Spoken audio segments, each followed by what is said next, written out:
এই মাসটার নাম রমজান মাস, এই মাসটার নাম রহমতের মাস, এই মাসটার নাম মাগফিরাতের মাস, এই মাসটার নাম হলো হেদায়েতের মাস, এই মাসটার নাম হলো জাহান্নাম থেকে মুক্তির মাস, এই মাসটার নাম নজুলে কোরআনের মাস, এই মাসটার নাম তেলাওয়াতে কোরআনের মাস, এই মাসটার নাম জিকিরের মাস, এই মাসটার নাম তওবা করার মাস। রমজান মাসটা হলো জিহাদের মাস।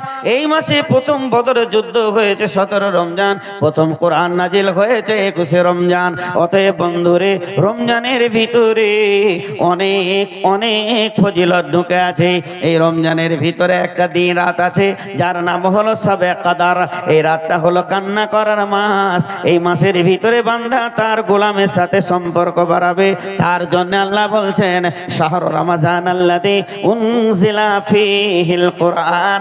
এই রমজান মাসে কোরআন নাজিল হলো, হেদায়েত নিয়ে হলো, রহমত নিয়ে হলো, আর পৃথিবীতে আসলো মাগফিরাতের জন্য। পৃথিবীতে আসলো মানুষকে নূরের আলো দিতে। এটা নূরের মাস। এই পৃথিবীতে আলো মানুষকে রাস্তা দিতে। এটা সাবিলের মাস। এই মাসটা অনেকগুলি নাম আছে।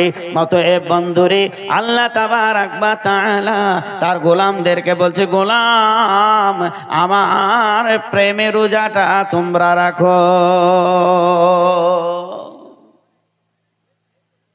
জি, আমরা সবাই রোজা রাখবো ইনশাআল্লাহ। রোজা তো অনেক ফজিলত আছে হাজি। এই যেমন এখানে 5টা ধরেন প্রাইজ আছে, একটা একটা করে ছেলেকে ডাক্তার প্রাইজগুলো নিয়ে যাও। একজনকে বলে এটা তোমার প্রাইজ, এটা তোমার প্রাইজ, আর কাউকে বলছে এটা তোমার প্রাইজ। এইভাবে প্রাইজ দিতে রয়েছে।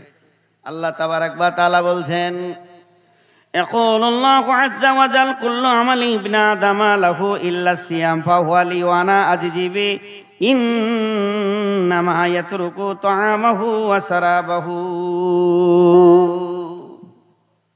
হাদিসে কুরসির মধ্যে আল্লাহ তাবারাক ওয়া তাআলা বলছেন, সারা পৃথিবীর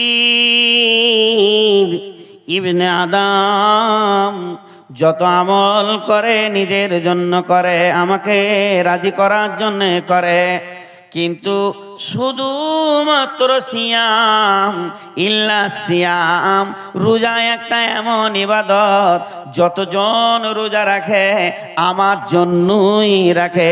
তারা যে খাওয়া ছেড়েছে সেটা আমার জন্যে, তারা পান করা ছেড়েছে আমার জন্যে, দিনে বিবিকে ব্যবহার করে না সেটা আমার জন্যে। এই যে আমার জন্যে তারা ছেড়েছে, এর প্রাইজ কিয়ামতের মাঠে কি হবে? আজ যেবে এর কিয়ামতের মাঠে আল্লাহ তাবারাক ওয়া তাআলা সশরীরে রোজাদারদের কাছে এসে বলবে, ও রোজাদার হাসরবাসীরে, তোমরা যারা রোজাদার আছো তোমাদের প্রাইজ তোমাদের সামনে দাঁড়িয়ে আছে, তোমরা তোমাদের প্রাইজকে গ্রহণ করে নাও। ওদের প্রাইজ হচ্ছে স্বয়ং আল্লাহ।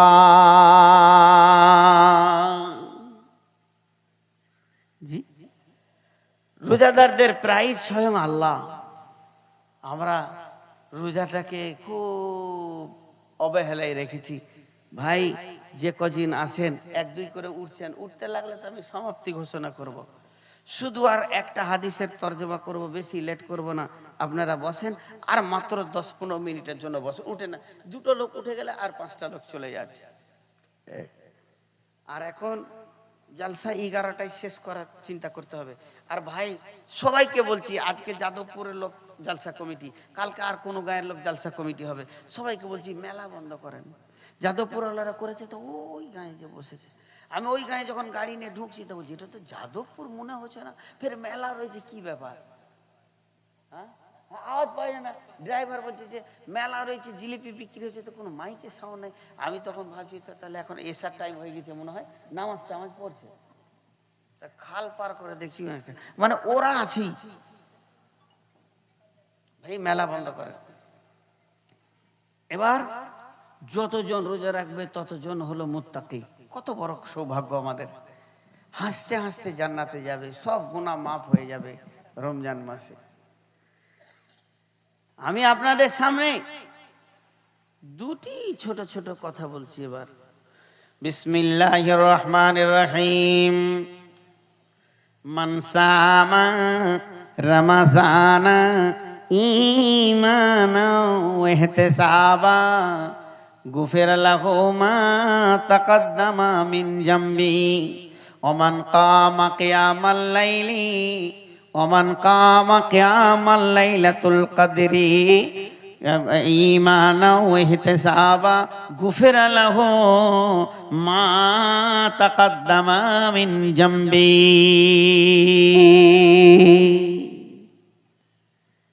কত মজার কথা ভাই,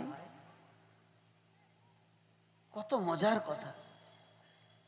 বিশ্বনবী বলছেন যে ব্যক্তি 30টা রোজা রাখবে ঈমান ইহতিসাবের সঙ্গে এবং শবে কদরের রাত জাগবে ঈমান ইহতিসাবের সঙ্গে, কিয়ামুল লাইল বলতে 30 দিন কি 29 দিন তারাবি পড়বে ঈমান ইহতিসাবের সঙ্গে। রোজার আলাদা নেকি, তারাবির আলাদা নেকি, লাইলাতুল কদরের আলাদা নেকি, এইগুলো আলাদা আলাদা নেকি হচ্ছে।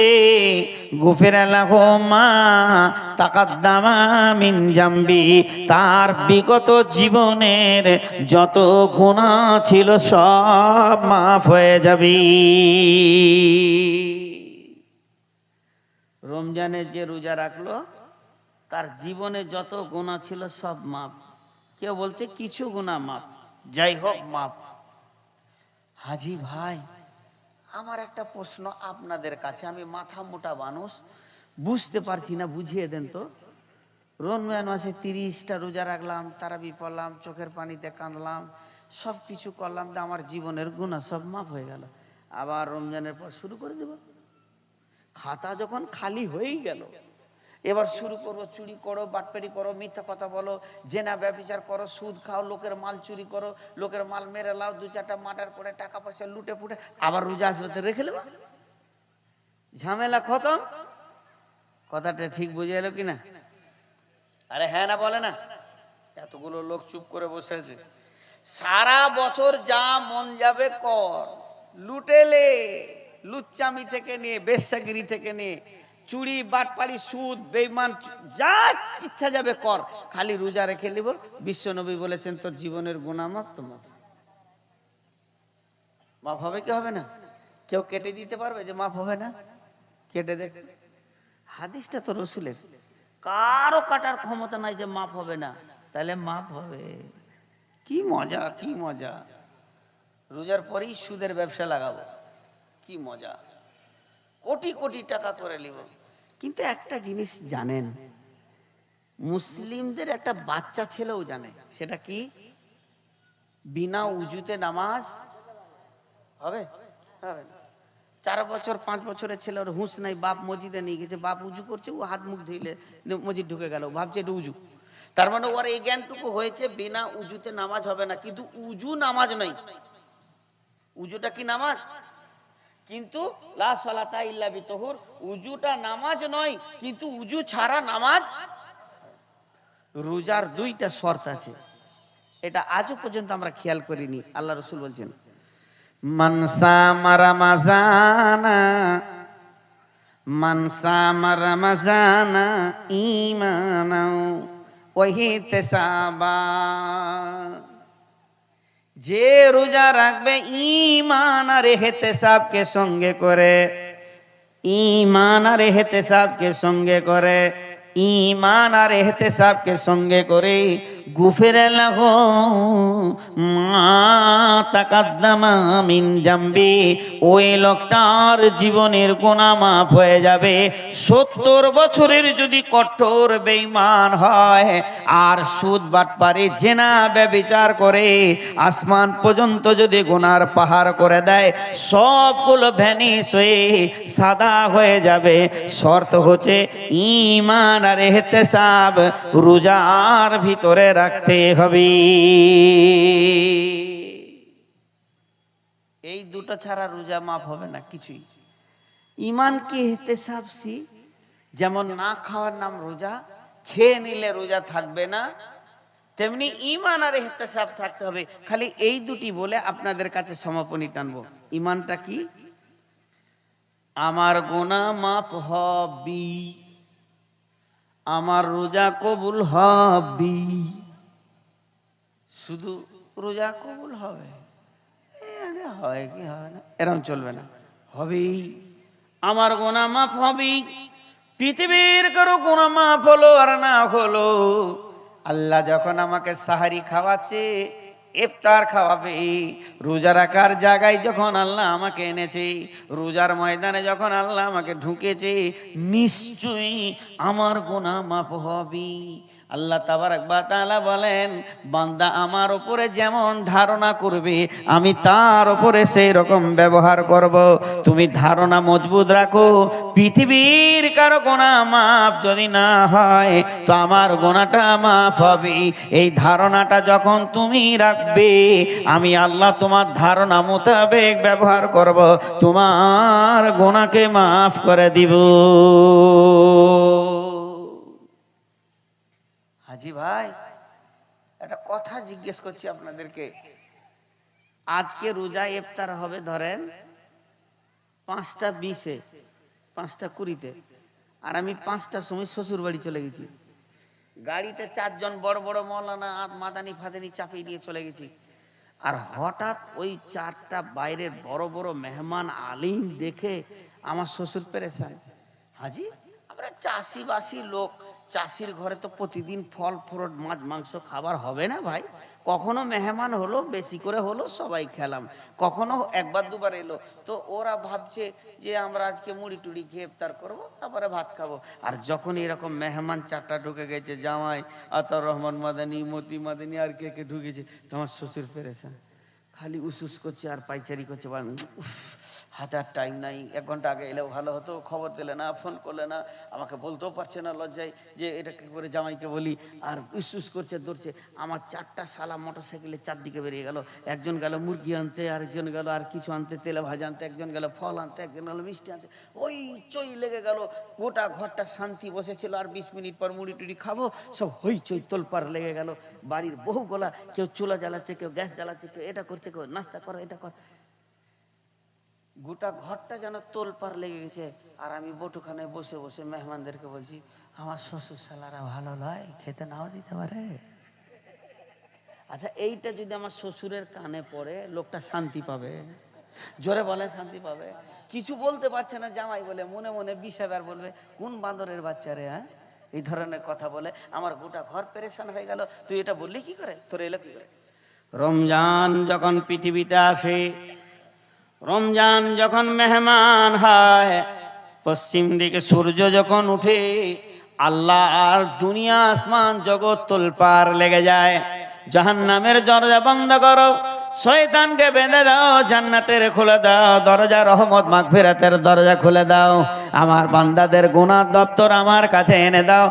একটা মাস শুধু একটি কাজেই নিয়োজিত থাকবো আমি আল্লাহ, যে আমার বান্দারা কাঁদবে আর তাদের গুনাহ আমি মাফ করব। আসমান জগৎ তোলবার লেগে গেছে, ফেরেশতারা দৌড়াদৌড়ি করছে, রমজান এসে গেছে, রমজান এসে গেছে, রমজান এসে গেছে, পাপীরা মাফ পেয়ে যাবে, পাপীরা মাফ পেয়ে যাবে। শয়তান মাথা ঠুকছে, চারিদিকে তোলপাড় লেগে গেছে।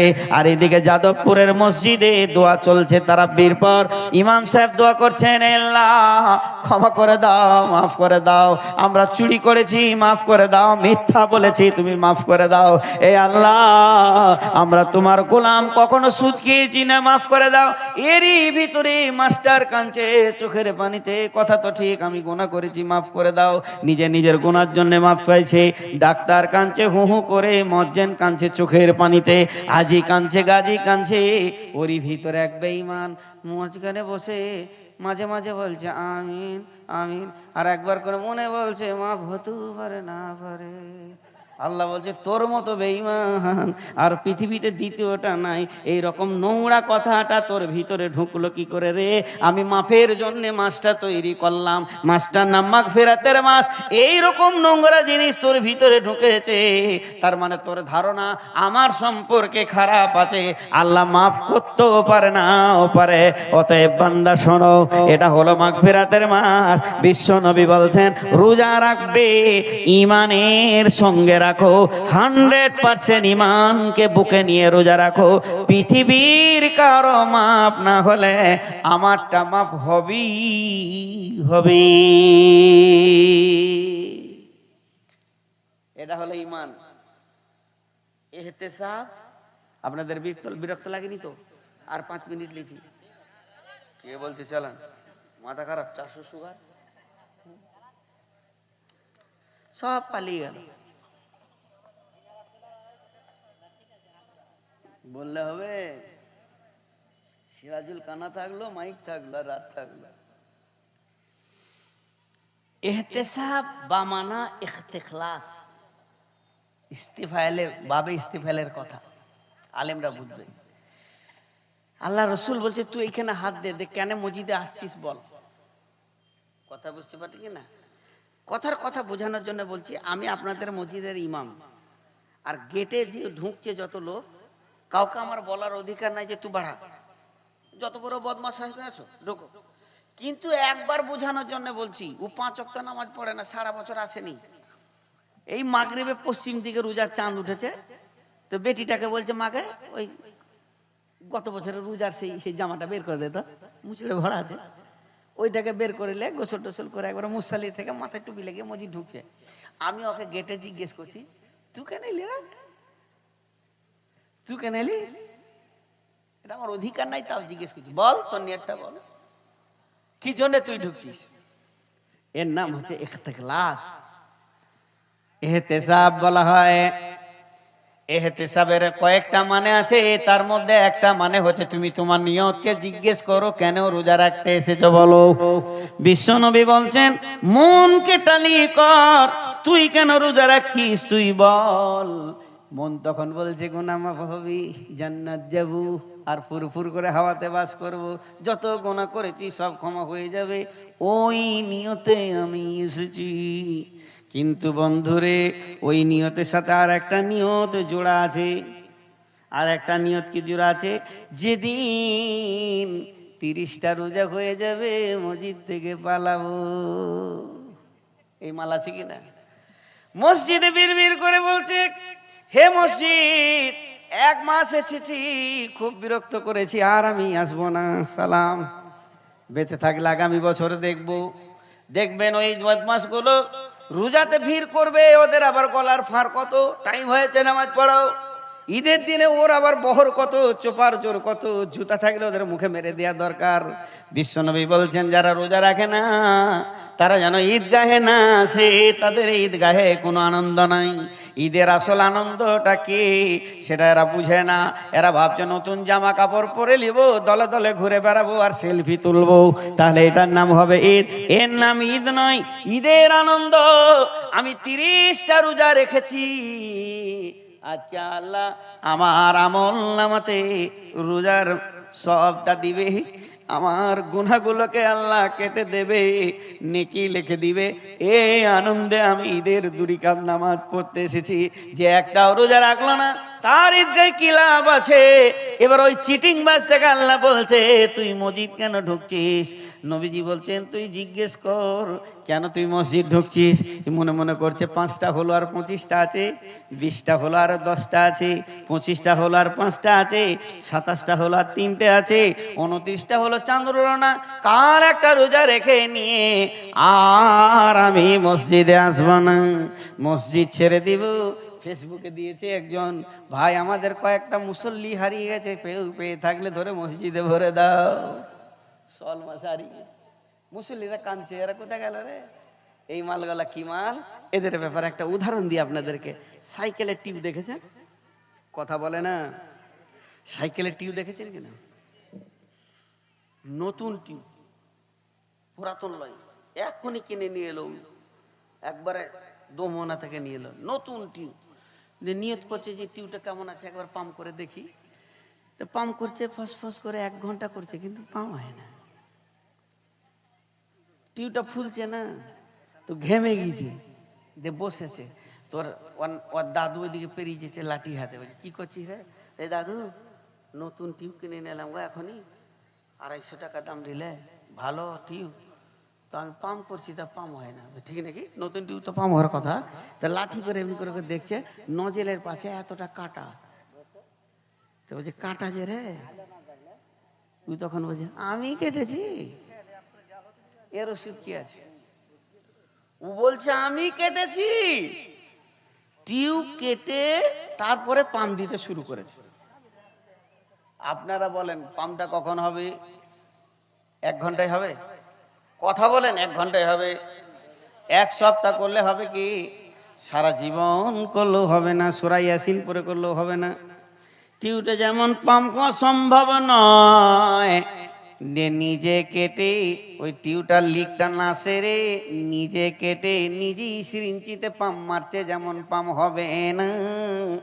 যে লোকটা রমজানে মসজিদ ঢুকছে এই নিয়ত করে ঈদের পর আর মসজিদে আসবো না, ওর একটা রোজা কবুল হবে না, একটাও নামাজ কবুল হবে না।